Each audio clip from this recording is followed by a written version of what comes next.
Now, a bonus segment of the Big John and Ramblin' Ray Show. As our fine state, Illinois, searches for a new way to combat an opiate epidemic that is claiming a growing number of lives in the city, in the suburbs, a state senator, Don Harmon, a Democrat out of Oak Park, is now pushing new legislation that would expand the state's medical cannabis program to give people who have been prescribed opiates a different option for treating their chronic pain. With that in mind, we're calling on the expertise of Dr. Joshi, a nationally recognized anesthesiologist, interventional spine and pain management physician. He practices up in Vernon Hills, and he says he agrees with many specialists and many aspects of Harmon's bill, but holds that both cannabis and certain opioids are tools that should be used as an overall part of individual treatment. And the current scourge, which the good doctor has dubbed as an epidemic of stupidity, was, in his view, initially driven by complicit or unaware, in other words, stupid, healthcare professionals. Let's start there with Dr. Joshi, who's up in Vernon Hills and graciously giving us some time this morning. So you say this bill may be a step in the right direction if we use it in the proper way, Doc?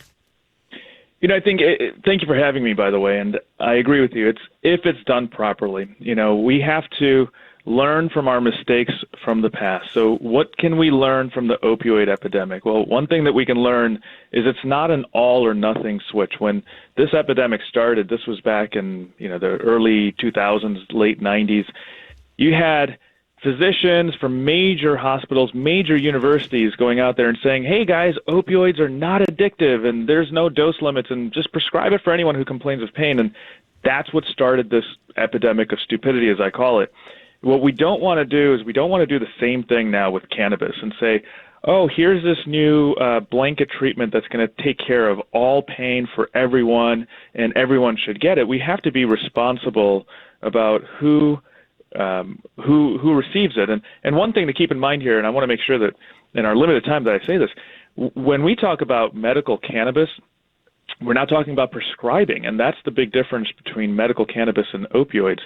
We're talking about certifying from a physician standpoint. So we take the patient, we certify that they have a disease state that is appropriate for medical cannabis. So when I think that the current program, the current system that's in place, which was actually voted, Illinois was voted as the best run medical cannabis program in America. And I can tell you, because we see patients from all over the country, a lot of other states have already done it incorrectly, where I'll give you an example. Michigan, for example, 200 dispensaries, medical marijuana or medical cannabis dispensaries, shut down in the last couple weeks because they weren't even licensed.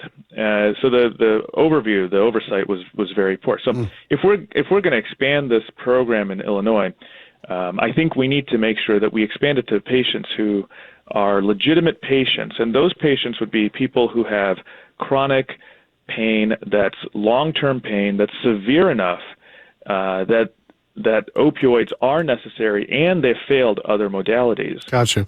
There's a lot to talk about. We're going to have to let you go for this morning, but we're going to tweet out to our listeners the extensive Chicago Sun-Times piece that you're quoted from, and we hope to call on your expertise again, Doctor. It was my pleasure. Thank you.